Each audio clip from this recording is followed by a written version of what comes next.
All right. Hey, what's going on, everybody? My name is Jeremy Steinkohler. I'm here with my good friends Rick Stojak and Bart Robley.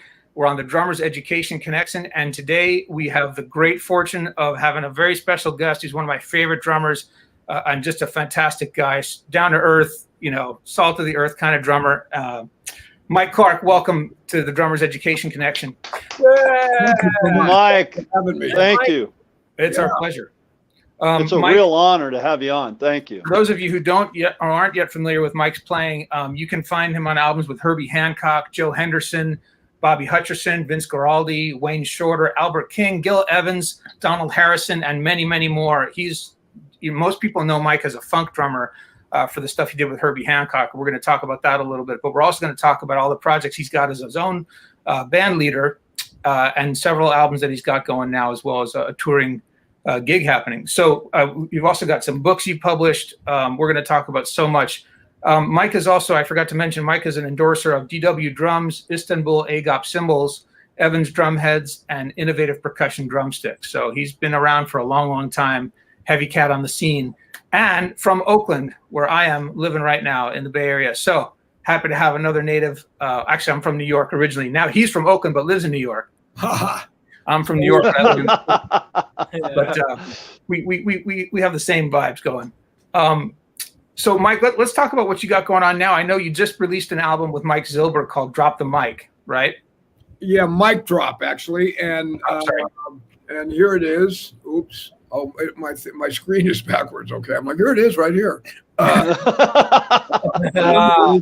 And this features some Bay Area artists. The great, these cats are killing. Peter Barchet, wonderful player, who I've known most of my life, and a new friend, Matt Clark on piano, who is totally smoking, and of course Michael Zilber, the great saxophonist and composer and jazz artist. This is all pretty much straight ahead jazz on the modern tip, if you will.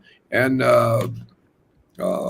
we played Passion Dance, McCoy Tyner's tune, and we added a little bit of the Oakland-esque groove to that. So, but that's the only one where I address a little funk, and right away it gets totally stretched out. It's not pocket stuff, but I'm really proud of this record, and I think it's the first record since Thrust where I've really played, where I feel like I played what it is I'm really about. A lot of times I'm cutting a gig, or even on my own record date, sometimes, there's no time for rehearsal. There's no budget for rehearsal. So we don't just walk and play, but we, maybe one rehearsal but this, we rehearsed and played 4 gigs live. We played San Jose Jazz Festival and I think we played Stritch Club, Cafe Stritch, and a couple other gigs that Mike came up with, and plus a rehearsal. So it sounds like a band, That's great. And, Mike, you mentioned something there that maybe some people missed. You said this is the first album since Thrust that I feel like it's really me playing what I want to say, right? And I remember I went to a clinic you gave maybe 15 years ago, and you talked about that recording on Actual Proof specifically, which a lot of people know you for. It's an iconic funk album with Herbie Hancock's group. And you talked about how, I'll always remember this, you talked about how the producer wanted something else from you. And you were trying to do it his way. And you said, hey, man, can I just take it one time the way I want to play it? Something like this. And then you did. And that was, of course, the keep or take. That's absolutely true. The guy didn't understand where 1 was. And he was like, nobody's going to be able to tell where 1 is. And he played just enough 8th grade drums to make him dangerous. Because here's what he did. He came in and said, here's what I want. And he played. And he sat down behind my drums and went, toot, toot, pop, ticka, ticka, doom, pop, ticka, doom. And he said, and he got a simple, that offbeat in the early 70s, ting, kang, ting, kang, tick, tack, ticka, ting, kang, And he thought that was the going thing at the time. And Paul Jackson and I and Herbie had been like dealing the way you heard it on the record on the road, even more expansive on the road because the tune could last a half hour or whatever, in those days. And so actually, okay, I'm not going to go into a big thing on this because I'm not here but I'm a Buddhist. I have to say this. What happened was Herbie had told me by chanting Nam Myoho Renge Kyo. No, I'm not doing a sell here. I'm telling you the story. And this is part of the story, so I'd feel stupid omitting it to be afraid that. But if you chant, you can realize your dreams through inner reformation. So naturally, when this guy said this, I was young. I was in my early 20s. I wanted to duke it out with the dude, because he said it to me, not because he said it to me, because he was really rude, raising his voice and stuff. And I'm from the streets. I'm not a real tough guy or anything silly like that. But, I don't want anybody yelling at me and stuff. Not even now, much less when I weighed 190 and went to the gym every day, So, but instead of doing that, and which I had gotten seriously mad at this guy before. So it wasn't like I was afraid to do it or risking my job or anything. I was ready to throw caution to the wind, but instead of doing that, I pretended to use the bathroom and I went in the other room and chanted 15 or 20 minutes. And I chanted to be, now this is, of course, when I tell you this, I'm a kid. I was a kid then. I chanted to be immortalized in jazz, like Elvin and all that. I mean, I chant to be like the drummer down at Joe's Pizza. I don't want to be like that cat. I want to be all I can be. Not that I'm as good as Elvin. I don't mean that at all. But, I wanted to be elevated in status and stuff. And I'm on a record with Herbie Hancock. Everybody's going to hear it. So when I came back in, he was still mad and all this attitude and stuff. And I was calm as a dog. And I'm like, and then I lied to him. I went, look, David, you got a great idea there, which was bullshit. That's not.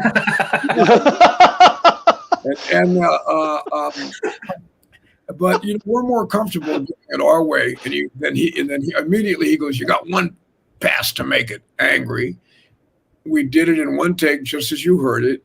And when we went in to listen to it, I knew we'd struck gold because when we were doing it, it was real. Everybody was hearing it and feeling it. It was just like what you heard. Bad breath and all, it was real. and I knew that. And I was in heaven while I was playing it. I wasn't tripping. I was feeling so good. So when we went in to listen to it, the producer, actually thanked me for arguing with him. Wow. He was like, you just made a big name for not only yourself, but, this is going to change things. And Herbie high-fived me and hugged me, said, "Thank you so much." I'm like, really? And like I say, David was like, "Thank you for arguing." And I said, it's strange that we had to argue. I thought everybody wanted to do like John Coltrane and play their best. Mm-hmm. I wasn't thinking about if we play something that pedestrian, we're all going to make millions, because I knew that wasn't going to happen. Right. Anyway, and I was there for the music. Which on the other tracks, I'm pretty restrained because they asked me to be. And I thought this is the one track to show people what I'm really feeling, not what I can do, because I can play more drum stuff than there is on actual proof, but what I'm feeling about politics, the music, where we are in evolution of it, the whole nine. And so we made it, and it became quite a thing, I sure did. Well, that, for those of you who aren't familiar, you got to go check that album out right away. Herbie Hancock Thrust. The song is Actual Proof, and Mike's drumming is just out of this world. I mean, it's like nothing you've ever heard before, and it would totally influence a whole generation of drummers. So, and I love the fact that this is a story of you almost not happening. Right? It almost didn't happen. Yeah. And it happened because of you and your spirit and your determination to be like in the moment playing yourself. Well, determination, I think, is everything. When people complain to me about their careers, not that mine is so great, because I have my roadblocks the same as every one of us do, and they're inside me, I believe. Even if the environment presents it to me, I was there that it got presented to, so I have to take responsibility the best that I can. And I just feel like determination is the name of the game. If you're determined, you'll get what you want out of your life some way. I'm still trying to get to the place that I have already been at for years musically. That's why I say this new record, Mic Drop, has my point of view on it. Whether people like it or not, I own that point of view because it's real. I'm not saying everybody's going to have the same point of view, but this is mine. Yeah. Well, Mike, I got I got a question for you. You said something that really resonated with me. You said something, I don't remember your exact quote. I tried to write it down. You can realize your dreams through inner, what was the last word? That you said? Reformation. Yeah.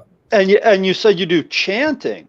That is so deep. How do you feel that helps your drumming and has helped your career? That you really resonated a chord with me. Could you touch on that a little bit? Yeah. Those who chant Nam Myoho Renge Kyo, NAM MYOHO RENGE KYO, are able to raise their life condition. So no matter how focused or great you feel now, when you chant, it's like having 6 Starbucks, except you're not nervous. Wow. I've been on gigs where I had to read music that's out of my range of reading. It's above my pay grade on reading, and I chanted, and somehow I'm not sure I read it correctly, but I played the heck out of it because it's on the tracks. Right. It's recording, so I had to go right now. And I was so elevated from chanting that I was able to see the assignment necessary to make these things happen and respond in a moment's notice. And afterwards, the guy said, I was wondering, you read so good. And I'm thinking to myself, no, I'm a good reader. I'm not a great reader. I'm not like John Riley or those guys who can walk in, you can open anything and they can read. I'm not that guy. And I'm not blind either. But, somehow I was able to see what time it is and I was on time.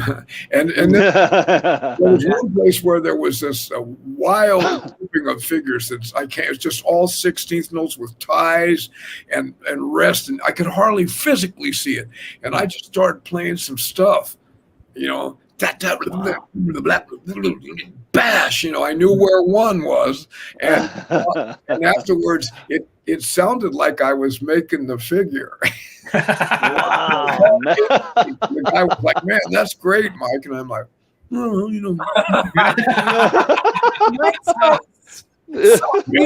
chanting to set the power of intent, and do you incorporate meditation as well?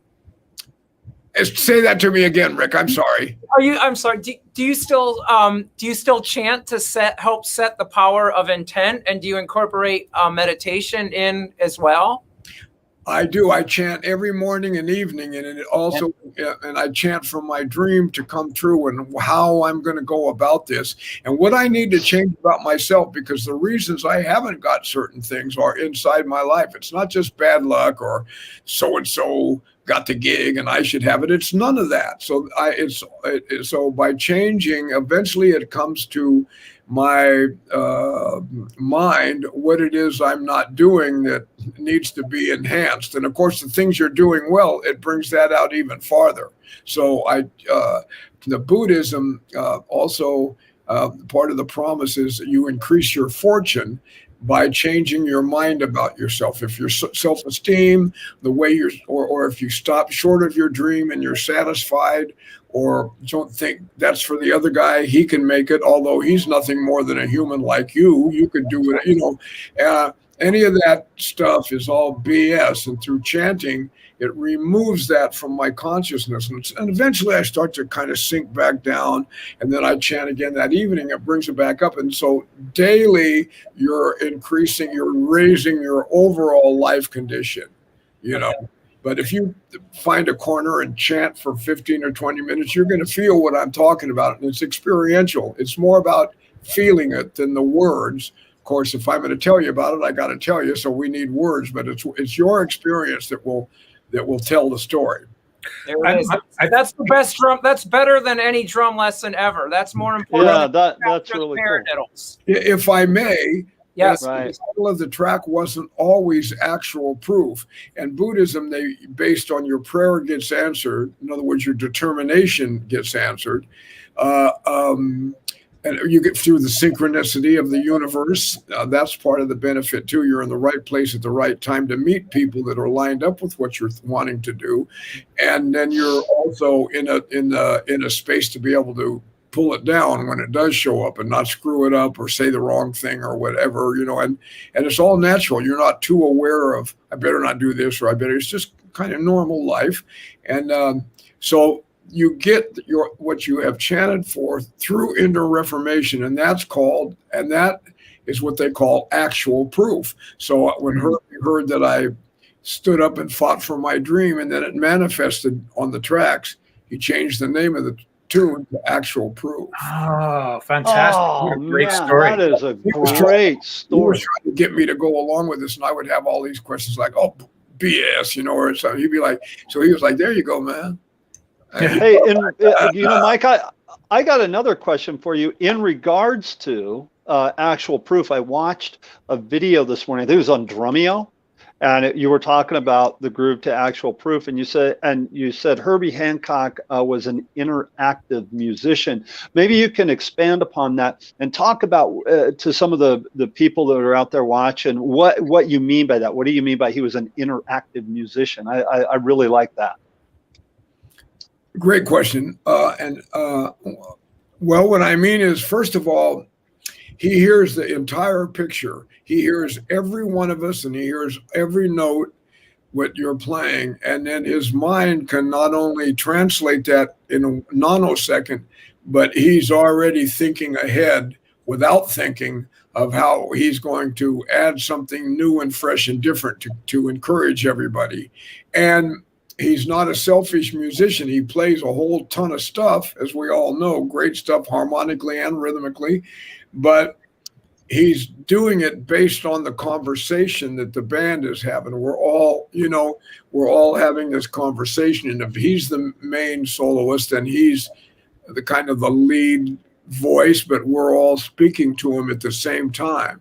So it's not like soloing at the same time, but it's not we're backing a guy up with a straight groove either. He wants this interactiveness. He doesn't want you to ignore him and play a whole lot of licks. But if the conversation requires a whole ton of ideas, then of course there's no problem. It depends on which conversation we're having.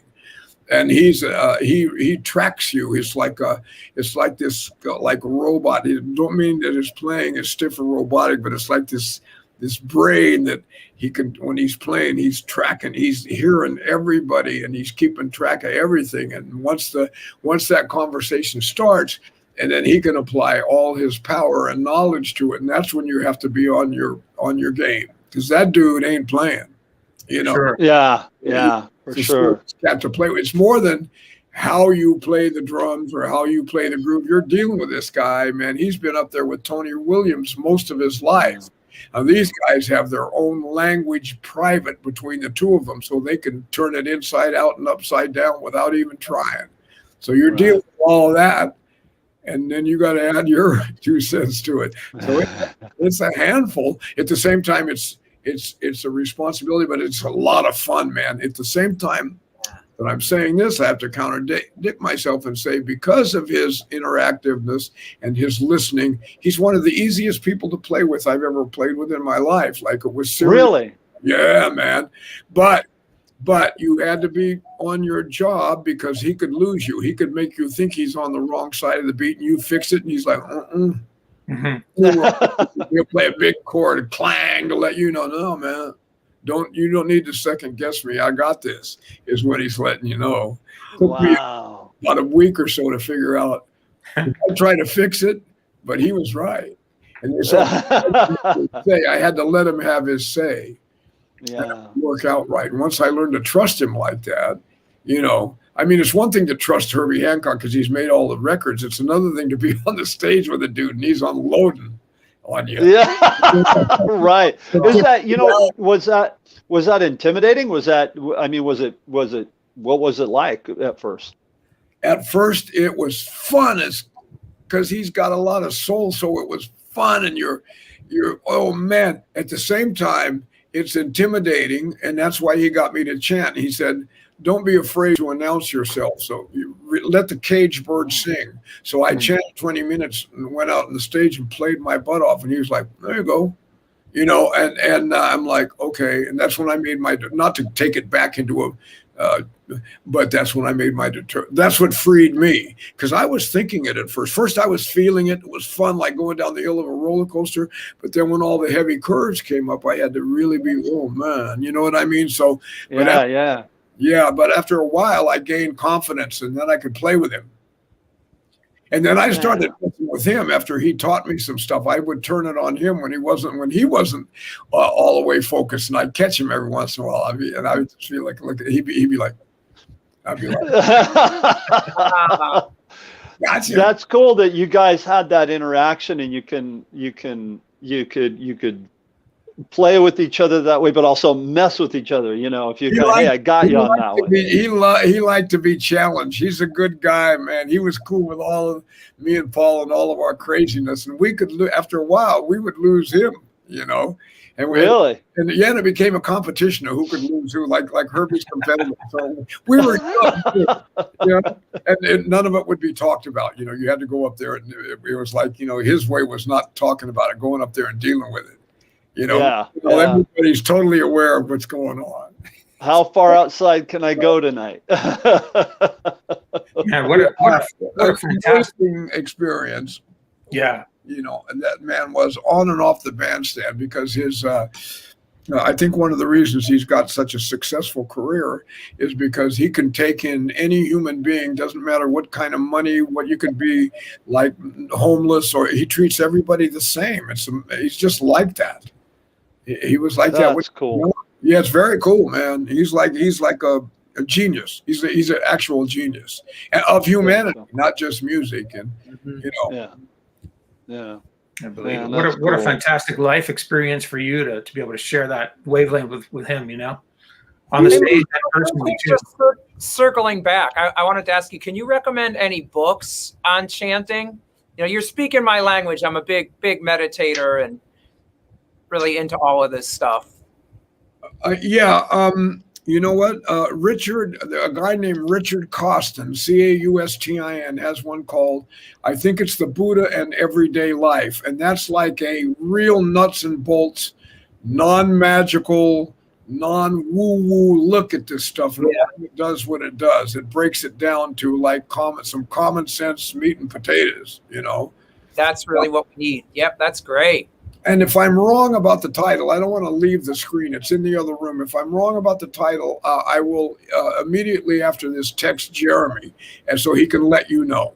Okay. Sounds great. Thank you, Mike. Yeah. Mike, I want to take it back a little bit further to when you were growing up, and how'd you get interested in playing the drums? Who were your first teachers, your influences? What turned you on when you were just starting out? My father was a drummer, and I love my dad, but he wasn't a very good drummer, so he quit when he was 19 or 20.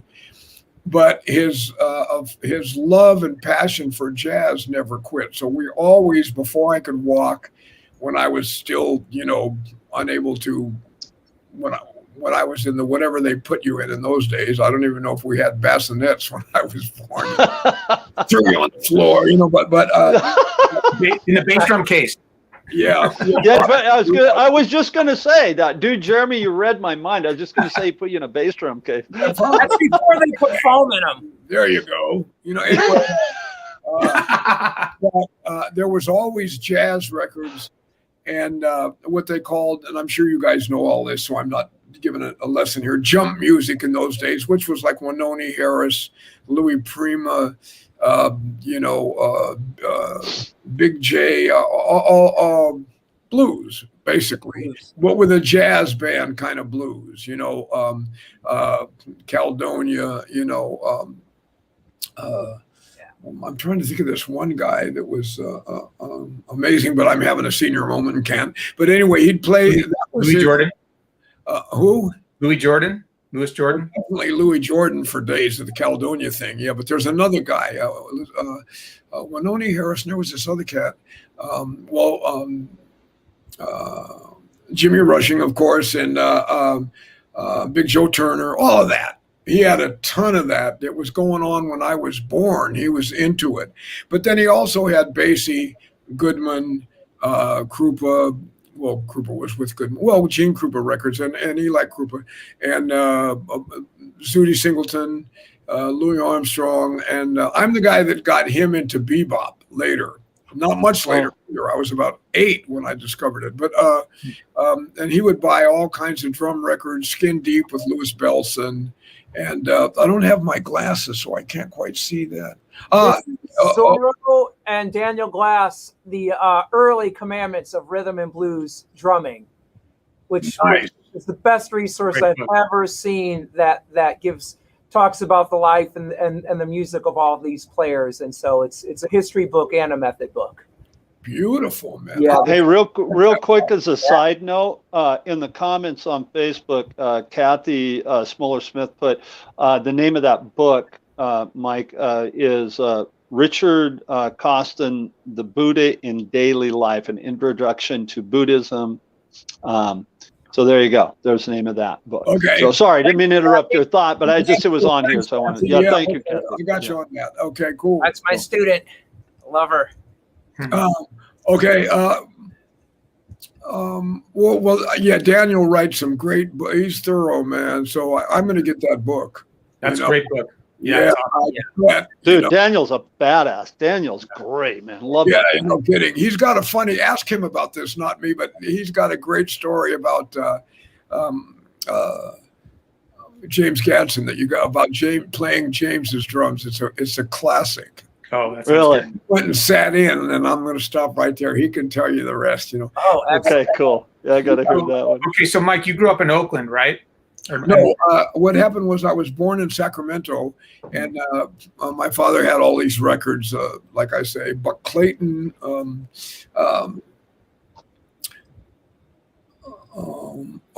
Sorry, I'm trying to think. I'm getting hung up there. Okay, so he's a railroad man. That was his gig. So he moved to Pennsylvania, right outside of Pittsburgh, and of course we went with him. And then when we got to Pittsburgh, so the first day I played drums, I'm going to go back. So I'm having a Starbucks. I had a big taste right before you cats got on. Before I got on here, I walked over to his drum set that had been sitting there when I was 4 years old, and I immediately played a Krupa thing on the floor tom, and it made sense, and it was right there. So he was like, whoa. And, I guess I'd internalized all those records because I'd been laying in that bassinet before I could walk, and he's a party guy, so his friends are over drinking all the time listening to these records. So my brain, and he had a Will Bradley, all kinds of boogie woogie from Will Bradley that was smoking, down the road a piece, and the celery stalks at midnight. Check some of this out. It'll rock you on home, man, for real. And so I played this boom, bum, down, boom, bum thing on the floor tom, like sing, sing, sing style. That night he took me to a nightclub where his bros were playing, and had me sit in with the band, and we played Sweet Georgia Brown. And I stood up. I couldn't sit down and reach the pedals. And I could the ride beat, I could do most of it instinctively. And by the time I was 5 or 6, he had me sitting in with bands all over the United States because he traveled. So we went to Savannah, Atlanta, Macon, Biloxi, New Orleans, this one and that, and wherever he went, I would, every summer out of school, I would go. And even during school nights, he was a nightclub fanatic. So he would drag me to nightclubs. Nobody said anything about how old I was. I played with some really heavy cats at the Famous Store in New Orleans when I was a child. And I think Mac Rebenak was on one of those gigs. He was a regular. He was about 3 or 4 years older than me. And I believe he was playing bass. I got a picture of it. And his secretary, after he passed away, said, in fact, I took him the picture. We were doing an episode on Treme for HBO, and he's in a tent with his cane like this, just like you see him. He's like just like his in a tent all by himself. And usually there's a lot of people around him, and he's not the kind of cat you just want to roll up on. So we did a gig together. We barely knew each other. I'm not sure he recognized me. We did one gig. And I said, hey, Mac, I got this picture of you and Murphy Campo and I playing. And you look to be about 14, and I was probably 11. And I thought he would be like, oh, man, give me that picture. That's great. And he goes just like this, Murphy dead. I skulked out. I'm like, oh, yeah, I hear you. And I skulked out. I'm like, Oh, man. and but yeah, so then we lived in Pennsylvania, and then we actually moved to Fort Worth and Dallas, and then to Atlanta and to Roanoke, and I'd been going to all these places, sitting in, and a lot of New Orleans. He would go to New Orleans for like 2 months, maybe at a time, or maybe the full summer, and I would stay with him, and he'd go out every night and take me to a club every night, man. I played with Tex Beneke, who was leading the what was that band Tex had? It was a famous band, the Glenn Miller Band, and Glenn Miller. I played with. I'm not sure if this is. Or definitely, I played with Clarence Frogman Henry, who had a bunch of hits out. I think I might have played with Sharky Bonanno, but maybe not. Who was quite old, a Dixieland guy, and it was all jazz, no funk, no rock and roll.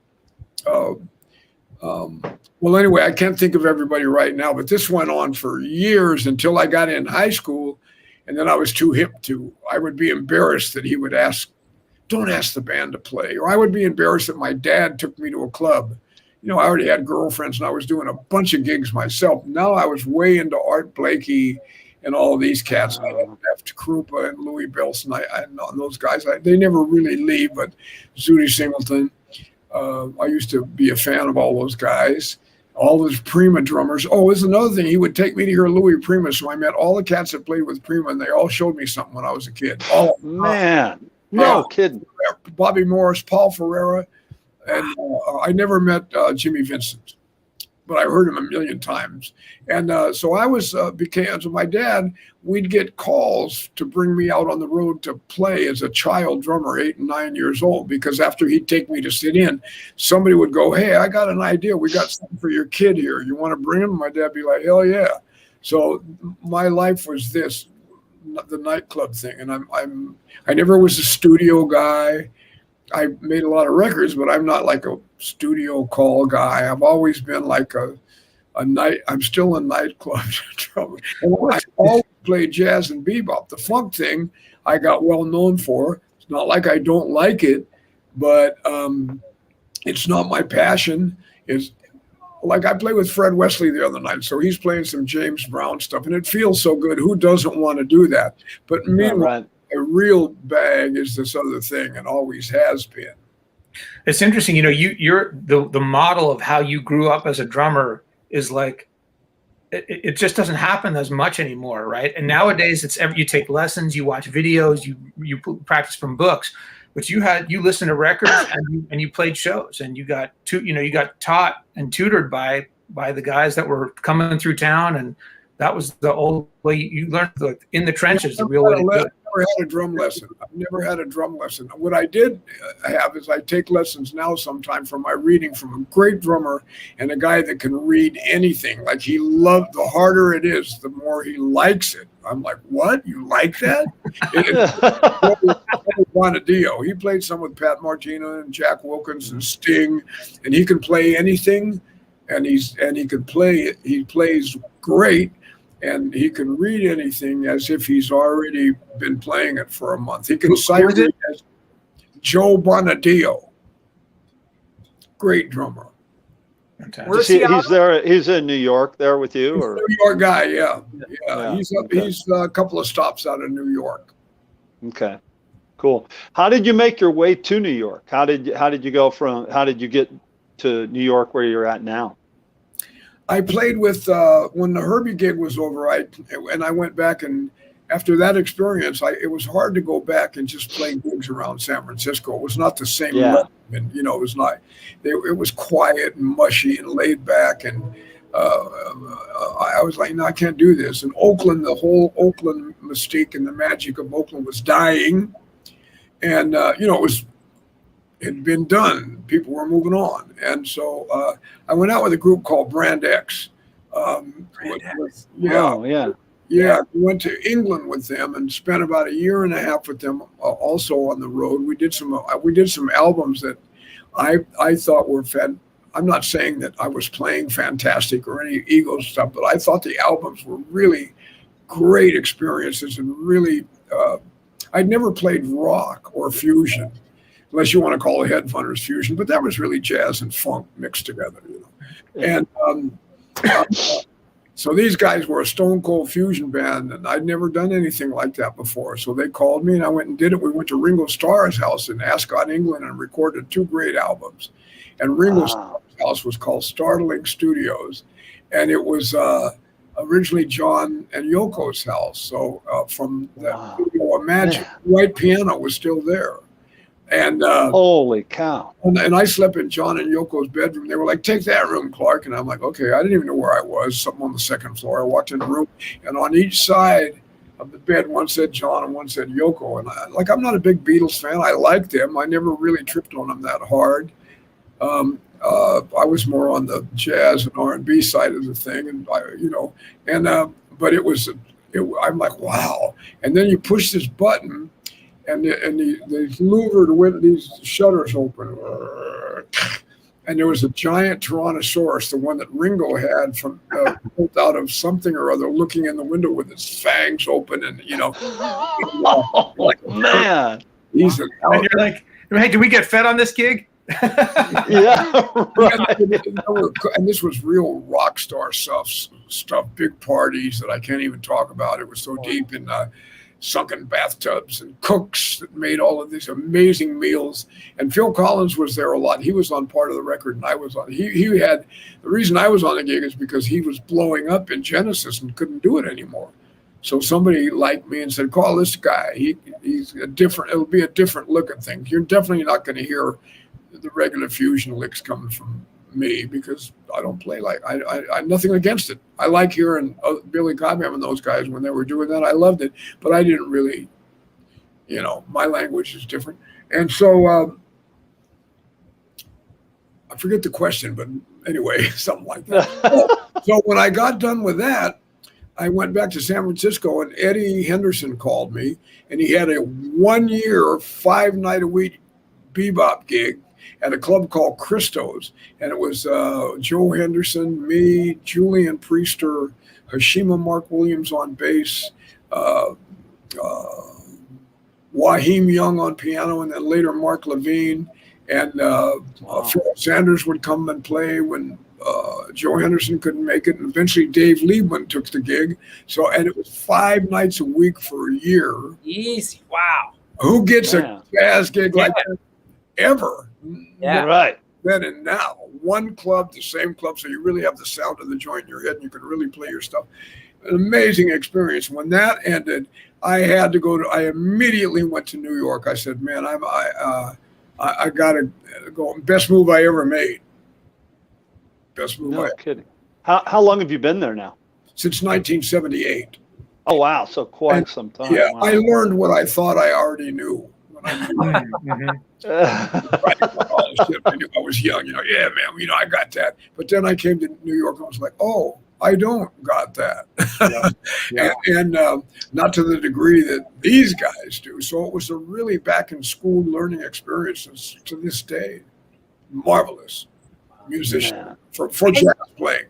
Mike, I'm always trying to help my students to understand and appreciate jazz.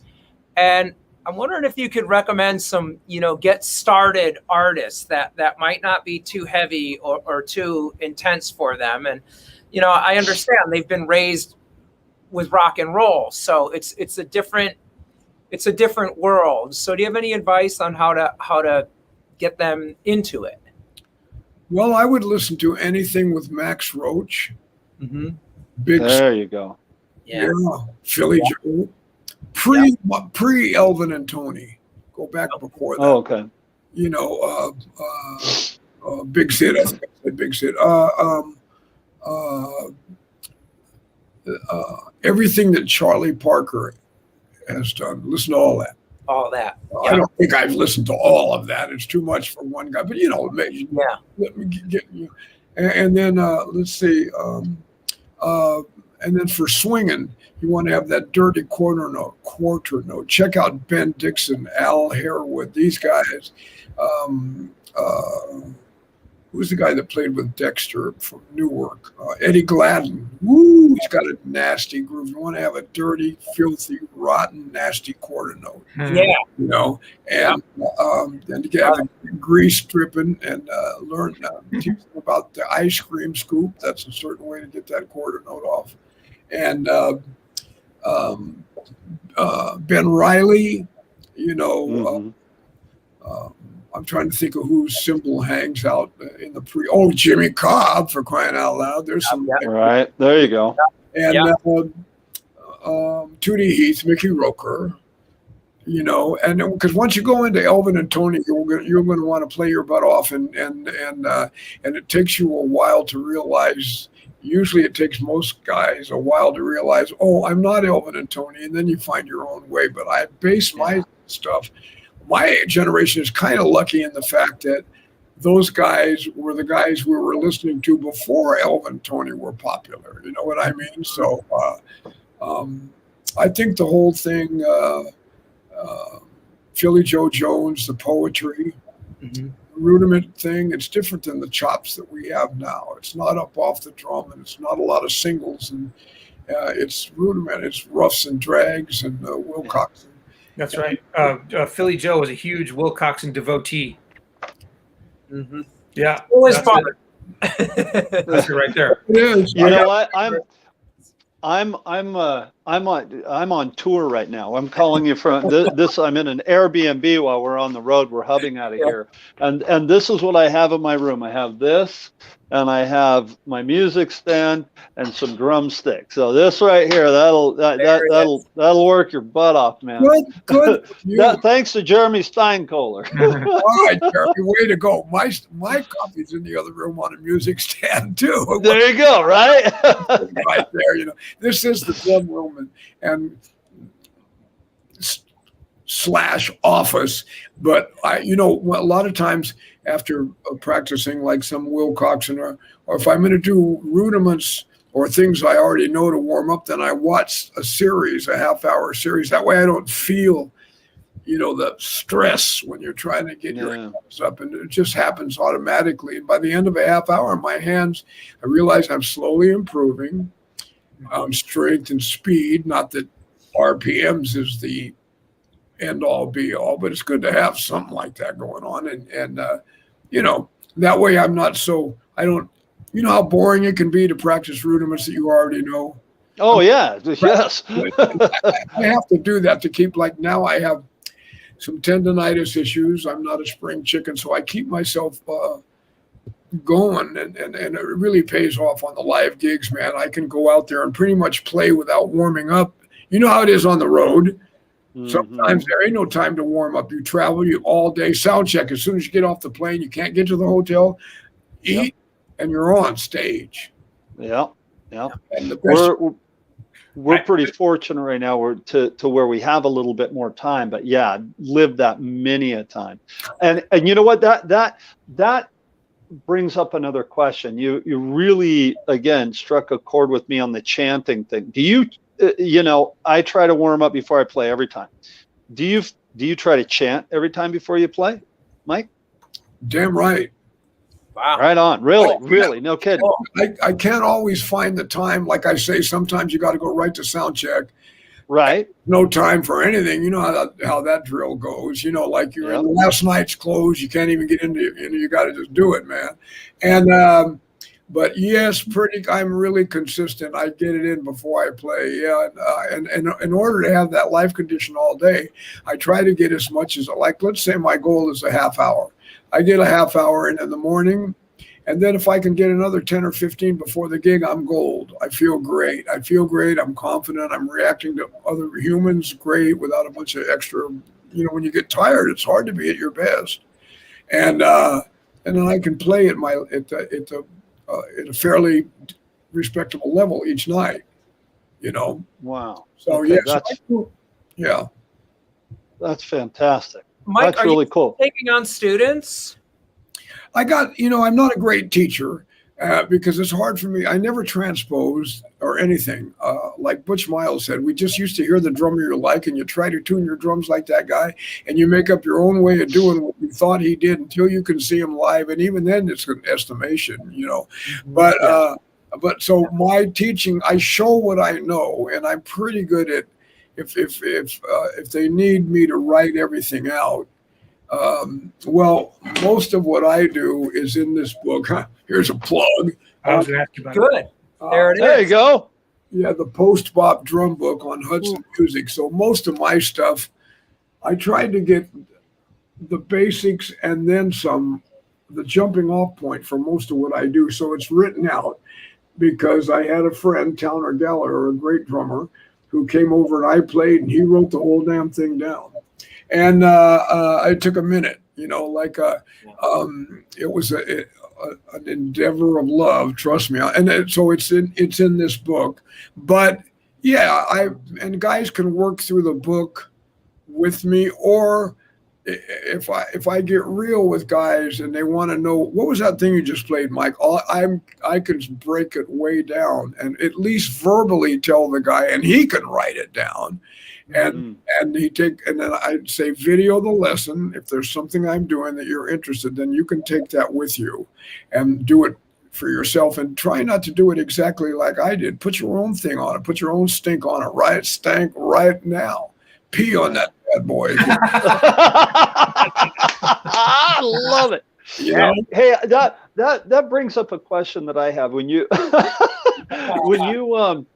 growing up, you talked about going into jazz clubs, and you're still in clubs and stuff. And my way was a way different style of music, but my mom worked at a place called the Country Palace, and she would take me with her out of work, and I ended up being a busboy there, and then a few other things, you know. But as the night went on, I would watch the bands play, and I would always, the drummers would be on break, and I'd be right there picking their brain, asking questions. Do you feel that that is a better way to learn? And there's not a lot of that anymore. Do you feel that that's a better way to learn because it's hands-on and you're learning from somebody that's not only out there doing it, but they're in the moment. They're on a break from doing what it is that they did. Do you feel it's a better way to learn? I don't know about if one is better than the other. I do know this, that the African tradition was like oral, you know, they would tell, you know, Right. and that way you internalize things. However, I have gone and given clinics and played with big bands / quartets, all kinds of trios, whatever, at schools for jazz. And I have to say there was some great young players, and there's some naturally gifted. And for the person who's not that naturally gifted, they can learn a lot from those schools and become as good as the naturally gifted guy. You know, I've seen people that Right. like when they were in their 20s, I thought, yeah, he's all right, you know, like. But then in their 40s, people's learning curve starts when the guy started to really understand things later in life, and he became just as good as anybody, you know. And so, you know, both would be wonderful if you could do both. I always say, for me, the secret is get as much time playing with live musicians as you can. The drum room is cool. The practice room, all that's great. I mean, you got to do that. You can't not do that. You don't want to go out there and be like boom, tab, and nothing. You know, do. You want to have some jobs, man. But at the same time, playing with people is when you learn to incorporate all of your ideas, the madness that you're thinking when you're in the heat of the moment. And if you record some of that, you find out what, like Tony used to say, Tony Williams, the great Tony Williams. If you record some of your stuff, you can find out what's working and what's not. That way you're not like throwing a lot of stuff at the wall and hoping it sticks. Right. Yeah. Tony also famously said, you know, playing fast around the drums, that's one thing, but playing music with other musicians that people want to listen to, that's something entirely different. You know, sometimes I get hung up, Jeremy, on my single stroke rolls. Sometimes I get it all wrist, no molar, up to 107, trying to get. Buddy Rich was at 120 or something like that.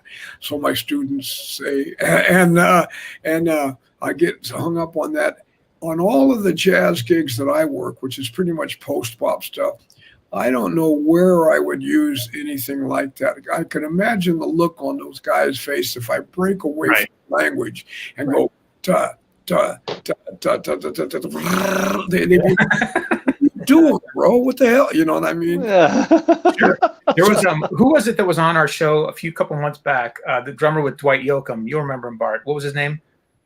Oh, Mitch Marine. Mitch Marine. Yeah. He was saying, we were asking about, what do you practice and paradiddles and rudiments, and he said, man, I just can't imagine how me practicing paradiddles serves Dwight Yoakam in any possible way. Yeah, right, yeah. Yeah, Yeah. I do it for Somebody like drummers practice the stupidest shit. Yeah, I mean, he did. it's a physical thing. So it's a physical challenge. So you see a guy doing some stuff. Oh, I can do that. And you get on the pad and you start, I mean, like, now that, there's nothing wrong with that. We're human beings. You know what I mean? You have all of those gears inside you, but the ones that I address, I keep my hands up because I don't want this tendonitis really scared me. For a while, these two fingers were not existing. And so that's why I do some rudimentary stuff. And of course, while I'm there, I find it interesting. Like I got Rob Wallace sent me Steve Gadd's book. Mm-hmm. And I've been messing with those things. And a lot of those things I've been playing, we're the same age. So I've come across, I've kind of fallen on some of the same stuff. But he flushed it all out. Man, there's some great stuff in there. It's not that hard to play, but it ain't easy either. So it's kind of like right down the middle. It's cool. Keeps my hands and my eyes working. And I also, when I grew up, I played the records all day. So I played with Miles, Sonny Rollins, Train, you name it. I played Basie, and I would, I know Tony Williams said this, but I know Butch Miles did this. I do this. I tuned my drums like Art Blakey. Then I tried to tune like Max Roach. I still tune my drums kind of like Max Roach, like Max did when he had the smaller drums in the 50s with Clifford. And my favorite. That's some of my favorite jazz. Blues walk and all that. I mean, come on. Mm-hmm. Can you describe that tuning, Mike? Well, let me play it for you. That's even better. Yeah, that'd be great. Yeah. If this sounds skanky because we're on, I don't have any filters or anything going on, so it might not even sound like drums. Sometimes, So, but here's what they sound like. Most of what Mike plays sounds stanky, but in a good way. I was just going to say, man, this cat's going to sound stanky no matter what. There it is. Here it is. You heard it here, folks. That is awesome. I haven't played barefooted. These pedals are hurting my feet. They're cold, too. Now, I haven't played these babies in about a week. I've been on the road, too. Hey, where are you, Bart? Where are you right now? I'm in Arizona. What, Phoenix or? Just outside of Phoenix, yeah. We're at a place called Queen Creek, Arizona. All right. You guys Yeah. You got a show there tonight? Yeah, we got a show. We've got a show tonight. Where is our show tonight? Well, let me look at the itinerary. We are playing, Wickenburg Ranch Theater tonight in Wickenburg. It's about an hour drive away. We're in an Airbnb right now. We're hubbing out of this. We've been playing theaters and stuff like that, casinos all around the area for about the last 2 weeks. Great. Yeah. Watch for scorpions and black widows, bro. Oh, dude, there's scorpions everywhere, man. I know, man. I know. Look, that's why. And I lived in Texas, so I'm a scorpion-hating guy. And dude, you had scorpions this big in Texas, man. Yeah. Arizona, though, man, like Sedona. Some big boys up in there, man. Yeah, they are. Now I'm freaked out. I'm looking all over the floor. My arms are hanging over the bed. Sometimes I'm like.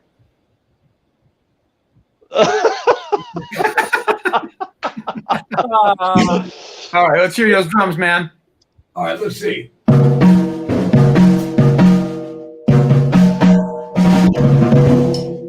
Oh. Wait a minute. Man, they'll sound great. That tone. It's not quite as high as Max, but because I'm not Max, but it's something like that.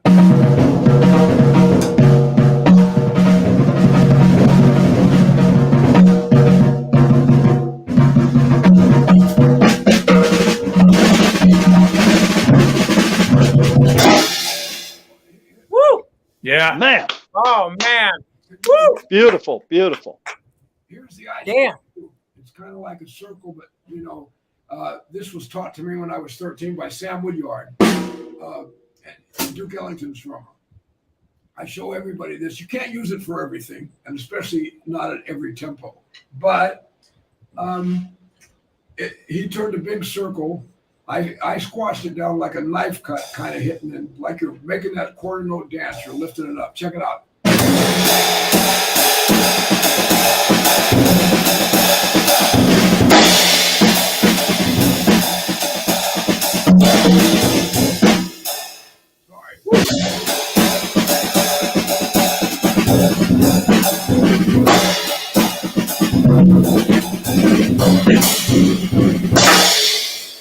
Oh Yeah. man. I got to go take a shower after that. That was filthy.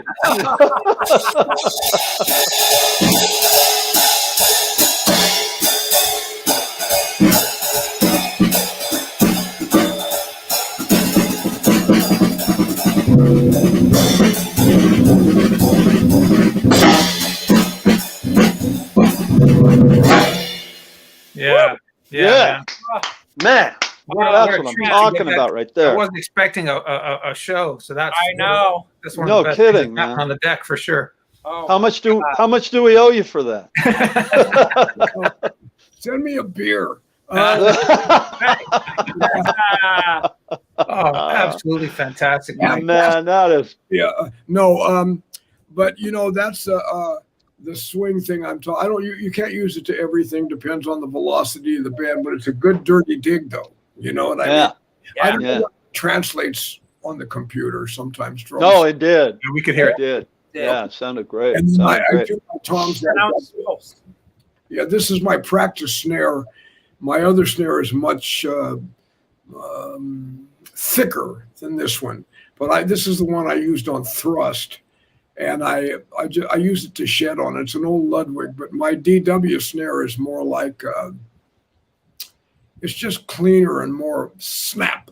It's unforgiving, but it's fun as hell to play. But you got this one's forgiving. I can pull off all kind of stuff if I want to.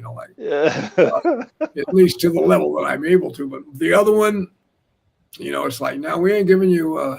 You're gonna have to play it, bro. You're gonna have to work for that now. Oh yeah, but you know what? I sacrifice that because it sounds so damn good when the music is playing. Yeah. I'm not going to show off anyway. I'm going to play the damn music. So I don't need it to be that easy. But this one in here, if I want to work on some things and some combinations, this is the one that I use because it's a little more loving. My gigs. And that's the drum you played on thrust? It is, yeah. It's not tuned the same. It's been in the closet for 14 years. Hey, man, that's hip, though. Just go to your drum closet and pull out something. You go like, hey. All right, and you put it up, and it stays up for another year for no. Yeah. Is that a Superphonic? No. Yeah, it was, but they stripped it before I got it. A great drummer, my hero and mentor, Ray Torres, stripped it all down and gave it to me. Nice. He got rid of the whatever that thing was, the Ludwig, the super sensitive thing, and just made it a regular old snare. But if I put a new head on it and tune it high and play some James Brown-ish kind of funk, that'll cross your eyes, baby. It snaps. I love it, man. Hey, man, since you said, Jeremy, since you're in Oakland, let me just play a little bit of Oakland funk for you. Yeah. The night before last, I think it was the night before last, I was at the Jazz Kitchen with Donald Harrison, the great, who just won the Jazz Master Award, by the way. And he's also a professor and a big chief. So, this dude is the real thing when it comes to swinging and funk and soul and blues. Oh, my God. Plus a genius musician on top of all that. So it was him and Kendall Keys Carter, one of the finest organ players I've ever worked with. Like really like a natural, and he puts it on you, man. Like, you know how some of those cats can kind of be a little cheesy and soupy about the bass. This dude, forget it. You know what I mean? So I was able to get to Oakland thing. We did the jazz thing, but then Don was like, "Hey, play some of that Oakland stuff," and I'm like, "Sure, man." You know. So check out this. Hey, you guys know about the stick people? Yeah. Okay. Tell us about it. Wow. Tell us about it. Tell us about it. All right. The stick people is, I don't have a thing here to represent, to show you, but it's David Garibaldi, the great, brilliant David Garibaldi. Right. Great, brilliant Lenny White. These guys are all great. Greg Rico, are you kidding? Well, funky cat, man. And Michael Shreve, great drummer, Michael from Santana, history, groundbreaking drummer from Santana who can play his ass off, and he's right in the range. Michael is this guy that has a million things going on, you know, projects all the time, like a scientist of all kinds of music and blending them all. He's brilliant.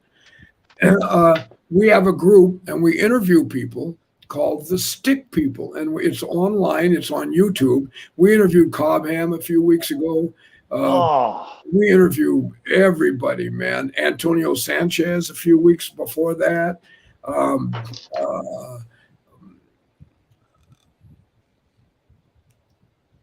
I gotta check that out. Yeah, I'm trying to think of the other guys we interviewed. Man. Stanley Clark, Really? Dennis Chambers, Dennis Chambers, such a great player, and many more. You'd have to. I can't even think right now. I'm having another one of those senior moments. Because we've done about 25 interviews, so it would be, you know,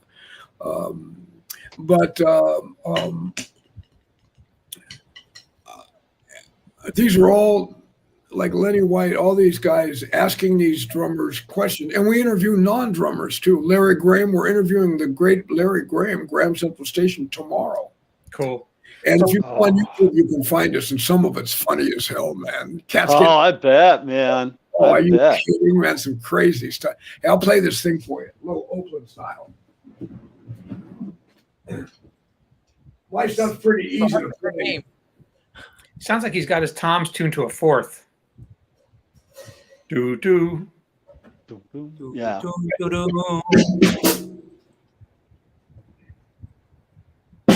I'm not warmed up, so give me some love here.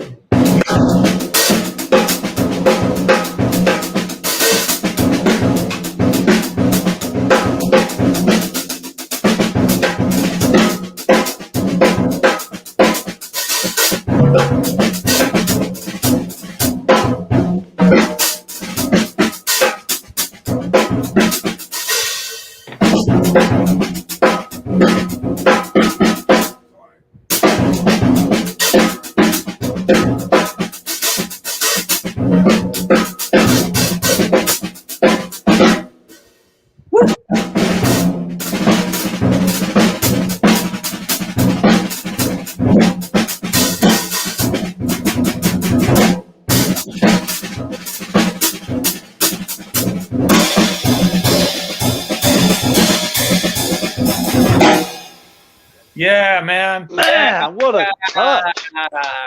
I love that stuff. Mike, what a touch. I can listen to that all day long, man. All day long. Dude, that was outstanding. Your touch, your touch on your left hand is just impeccable. Oh, it's fantastic. Thank you. Fantastic. Thank you. You kidding me? I just got off the road too, bro. I mean, I've been in a hotel for 3 weeks on and off, and man, my aunt died, who was 103. Yeah, but you know what? I can't feel too bad. She was 103 and change, and she had a great life, and all the way up to about 103, she was fine. And then in that last 6 months, it got real heavy fast, and there was no use continuing like that, man. I mean, right. Go on, and so. That was in the middle of a whole string of stuff. So I've been, since COVID lifted up, or whatever it's actually really done, however it's going, I've been back out on the road, man. I just got back yesterday. I'm still kind of smoked from being out there. Oh, and I this gig with Fred Wesley, Donald Harrison. Do you guys know Robert Walter, the organ player? Yeah. Robert and Will Bernard from the Bay Area. Will, I know Oh, Will. wow. Will's a friend. Yeah. And man, those cats were killing. And this wasn't expensive like the Donald Harrison gig, although Donald was on. This was like Fred Wesley, all pocket. And we played this amazing, they called it the Backyard Chill. In this mansion, they had us in the backyard, set up in a tent, man, and it was really cool. And Fred and Donald sang. Donald does the New Orleans thing, the chants like "Ooh na ne," "Ooh na ne," and man, of course, everybody goes nuts on that, including me. And then Fred does the Fred thing. We played "Funk a Good Time." Oh, right on, man. Oh, great, yeah. That's awesome. Oh, totally. And they fed us all of this New Orleans dishes all day. I was like, can't eat anymore. That's so. Well, Mike, we're just about running out of time here, but I just want to say thank you so much for coming out and spending some time with us and telling us about your stories and your influences and your history. And man, you've been an absolute inspiration to me as a drummer, not knowing you for all the years I didn't know you. And I'm just so glad to know you now. And you're such a great cat, man. I just love hanging out with you. Thank you. Well, thank you, brother. Yeah. And brothers, thanks for the great questions and the hang. And let's do this again. And next time I'll play more drums for the people. I know this is a get to know each other thing. And I'll come back in 6 months or so. And if you want me to do some drumming, I still got a couple of moves you guys. Oh, man. That would be fantastic, Mike. Yeah. Thank you so much. And you really very, very thought provoking. I mean, I was taking notes the whole time, and I know what I'm going to do after the gig tonight. That's awesome. Thank you so much, brother. Mike, brothers, thank you. Thank you so much. I'm honored you had me, and if to anybody that's watching, thank you for showing up. And yes, sir. That's all. The honor was ours, Mike. Thank you for the music. Thanks for coming on, and we're definitely going to have you back for sure. All right. Thanks everybody for tuning in and for watching the Drummers Education Connection. I think we're taking next week. Oh, no. Next week, you guys, I'm going to be out teaching away at music camp next week, but Rick and Bart are going to be doing a show, just the two of them. We might have a special guest. Stay tuned for that. Yeah. We'll let you know more as the week goes on. I'll be home from the road on Sunday. And if I can put a sentence together, Rick and I will. Even if I can't, Rick and I'll sit here and go on our. I know Mike just took off, but wasn't that fantastic to have? God, what? That was awesome. It was the greatest moment in DEC history, I thought. Yeah, that was outstanding. I mean, what a guy. I mean, that was so cool. I mean, we're still live here. I think my favorite part was he goes, "Can I play for you?" And all three of us go, "Yeah, yeah, please do." That's like, we're gonna say no. It's like asking a bunch of kids, "Hey, I just broke open this pinata. Do you want some candy?" Yeah, right. Totally, man. Totally. That was awesome. Yeah. That was fantastic. All right. Thanks, everybody. We'll see you next time. Cool. Thanks for tuning in. Thanks, guys. Thanks for watching, guys.